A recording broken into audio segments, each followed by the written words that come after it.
1-1, and should they pull it off, gods, it makes Group A super interesting down the stretch. Both teams would be tied with 11 points.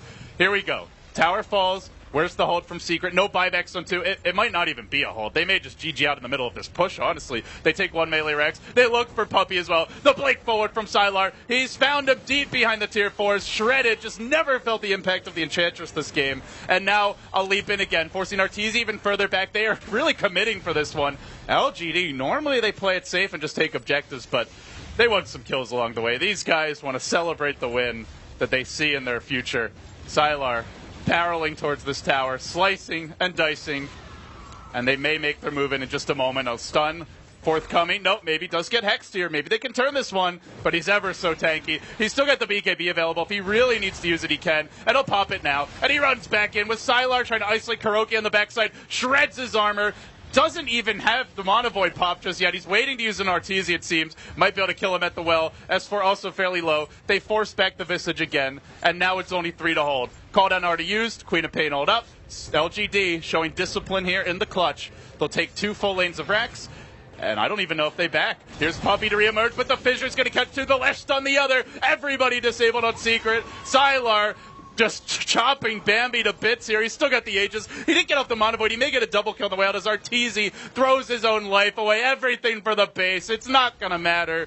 LGD make it 1-1, and they take this game 2 in one of the most one-sided games of the tournament, frankly. Yeah, very convincing, but you could all from start to finish, just great play coming out of LGD. They dominated the mid lane, and the solo kill from may be a big part of that, but it feels like, to me at least, even without it, things just with their draft were really hard to deal with. They had no answer for the anti-mage. There was no real way Secret could have laned it to pressure the anti-mage. And at the same time, you had a Leshrac in mid lane who was going to win his lane just by the nature of the Earthshaker rotations and the Witch Doctor camping mid to protect him. There was no room for Enchantress to get any early ganks off. No real obvious lane for Puppey to kill, so it forced Secret to play this very farm-intensive, greedy style. You know, the worst part is we don't get a game 3. I want to see how this story ends. If they finish tied at the top of the group, that's when the tiebreaker happens, LD. I want to see how this story Hopefully we'll be back ends. for that. Well, we may have to wait until the main event, but my God, if these teams play each other this well going into the main event, we could be in for a real treat. They won't face each other in the first round, but who knows? Maybe this is a preview of a potential semifinal in Key Arena. Well, with that said, gods, a close game 1 that Secret pulled away with through great execution. A not-so-close game 2 that LGD crushed through. But the end result, each team gets a point. Both teams will emerge 11 points and still on top of Group A. But it also means the rest of the pack is still within striking distance if they have a really good run down the stretch. Complexity comes to mind as a team to keep an eye on. With that, back to the panel to see what they have to say. Thank you very much. And as that game showcased, I think now we can finally all agree that Lesh is a pretty decent hero. He's all right. Yeah, there's been a little bit of a discussion here on the panel as to whether Leshrac is a good hero, but we all think it's ridiculous. Yeah, I mean, that's just okay. So yeah, so let's talk more about the other parts of the game, or just overall. I mean, LGD, like they said, dominated in game 2. yeah, maybe was playing out of this world in that game. The solo kill he got on S4, it's basically, I was talking to Winter about it during the game, how when you play the Quap versus Lesh matchup, you might want to not even skill Shadow Strike, because the problem is the trade you always get is the animation of casting Shadow Strike is pretty long, so Leshrac can answer in turn with a stun, and the actual exchange of health and mana favors the Leshrac every time. And the way the way S4 got first blood, it was on his own cliff, he tried to cast a Shadow Strike, maybe immediately identified he had a shot at it, he went for a stun, 2 right clicks, and got a Lightning Storm off to finish the kill. So that lane after that point was really, really difficult. And we never really saw Puppey trying to change the balance in that mid lane. Yeah, the Enchantress was just non-existent for me. I thought he was going to gank him a lot. Yeah. Like, you can't that was leave why it. they picked it, right? Yeah. I was like, okay, well, if they want to go for a greedy jungler, they could have picked something else, like Enigma, let's say. But if you can't just have Quap versus Lush one-on-one. That is, it's just a terrible, terrible matchup for Queen of Pain. Yeah, we'll talk more as we take a look at a highlight, and it's a highlight because it was the only time Lesh died. Other than that, Lesh was killing the whole other time. Secret are sitting back in decent position to reveal it, and But maybe yeah, I mean, Puppey to of course, the mid matchup, I mean, most of it, yeah, maybe just going absolutely out of his mind does help the game for LGD. But overall, I mean, LGD just seems to play a lot more confidently as a team. Off the back of maybe. Yeah, this is just exceptional play from Secret. Like, with how much they have stacked against them, they show signs of life here, which I honestly thought this game could have potentially ended without Secret getting a kill, because LGD were taking complete control of the map. The Leshrac was 9-0. He had all their 9 kills at like minute 12. So he had I think it was 15 minutes. He had Bloodstone, Arcane Boots, 1,200 gold, Bottle, Wand, and a TP Scroll. It's like twice the net worth you usually have or something, or maybe 1.5 times, right? He was ridiculously overfarmed. And I think it should also be mentioned how well Yao and Maybe played together in this game. I think the synergy between the Earthshaker and the Leshrac really showed. And what Secret should maybe draw from this is that in both games, LGD pick Shaker, they put it on Yao in the offlane, and both games he has a really high impact. I think it might be his absolute key go-to hero when he doesn't get the Tusk. Yeah, so as we take a look at the ending moments of Game 2, Winter, let's talk about that. Yeah, on that Earthshaker, I mean, they're not afraid to pick it early. Of course, it is a little bit flexible. Do you think it's worth banning for other teams in even that first phase if they can set up a different trade? I think it is, because if you look back at the games EG played yesterday, there were a few games that I think it was against Hot 6, they banned Earthshaker in the first phase. I think Earthshaker is a hero that can disrupt a lot of the early game. And if you look at Secret, the games that they lost, they had trouble in the early game. So if you are looking to beat Secret and looking for like signs of weakness in their play, it's got to be in the early game. If you can somehow nullify their early game and gain an advantage from the early game, which what Sin said, the Earthshaker plus Lash combination was so devastating in the game. So I feel that you should look towards getting a strong early game going for yourself to be able to stand a chance to be beating Secret. And the other big reason I felt that point shine was because S4 got solo kill. Otherwise, I think the game would have been a lot different because the co-op would be much of a bigger factor in the game, and the supports probably wouldn't have been forced to building so many, maybe only one on the Enchantress instead of 2 on both, because they felt that they needed to do more since the offlane is a Clockwork, and Clockwork generally falls off very hard. He becomes a support later into the game if he doesn't get too many kills.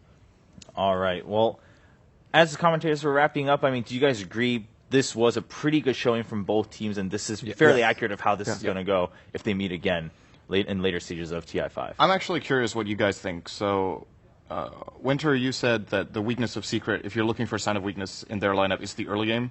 What's the weakness of LGD?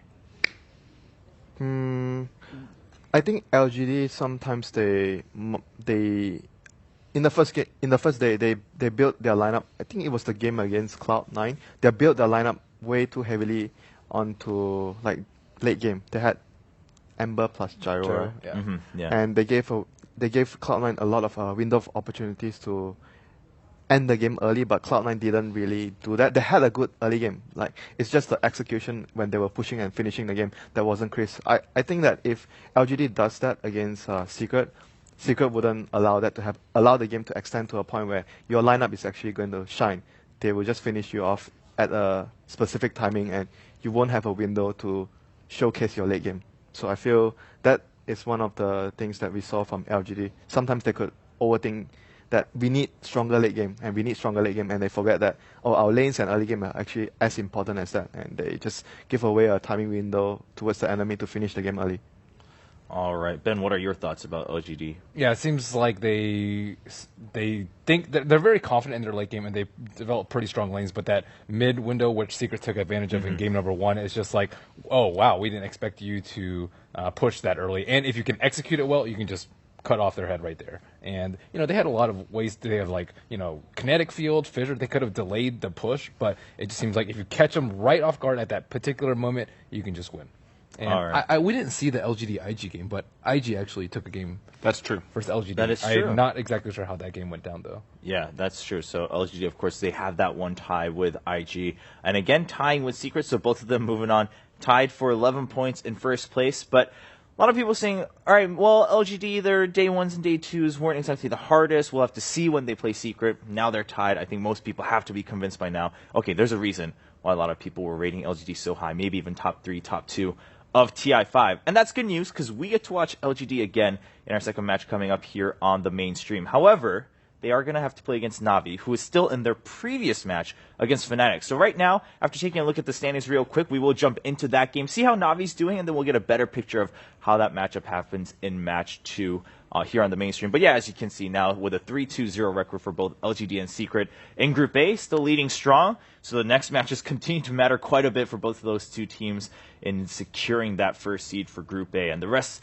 of the lineups, of course, we will find out in the later half of the day, especially for Group B, if anything kind of changes for the middle of the pack there with VP, Vici, and even Empire. Can they climb back up? They are having some trouble so far in TI5. So for now, let's jump into the Na'Vi versus Fnatic game, see how they're doing, see how they end up in Game 2. They had a dominating performance in Game 1, and then we'll get to find out how they do against LGD afterwards. I'm just sitting here. Yeah. Because, again, the Naga Siren's going to be sending illusions to other lanes, sure. It happens, you know. That's just how the hero actually functions. But, by the way, welcome in to everyone tuning in. We're now on the mainstream here. And I guess we must be the last game running, right? At it least must in the be. first series. And this game could be running for quite a bit more if Na'Vi are able to get it their way. If you're just joining, this is a game in which Seneko is on his Naga and has managed to find a hell of a lot of farm. He said, Havorst, I'm going to carry today. He's got a Radiance Manta style complete now as well on top of the Octarine 45 minutes in. We've seen Fnatic have a couple of really nice team fights in which they've been able to get themselves into the base now, but KYXway getting Glimmer. X'd up in the Glimmer indeed from Fnatic. Able to get himself back out. So they're slowly chipping away at the base. It's just the ranged racks. But still, look at the other lanes. I mean, they're going to have to send someone down to deal with this creep wave here. And Seneko on the back of this. He's really holding Na'Vi in on this game with the amount of pressure he's applying to the lanes. And it's a lot of this, it just feels a lot of pressure is on Seneko at this point. It's kind of all on him, actually. If he gets picked off one more time, he still has, what? Right now, he's not able to buy back for 3 minutes. He'll have enough money when the buyback cooldown is back up, but for a while, Na'Vi, they need to continually push out lanes. That is their only game plan. When they went mid trying to fight because they knew Roshan was going to spawn, they had the right mentality about wanting to fight over Roshan. That part was fine, but they just didn't respect Fnatic's 5 versus 5 potential enough. I mean, if we're speaking bluntly, Fnatic's 5-man is insane. Like, they're actually so good in 5 versus 5 engagements, especially considering the amount of mobility that their cores have. And we said, even at the start, Na'Vi, they lack disable. They're not able to really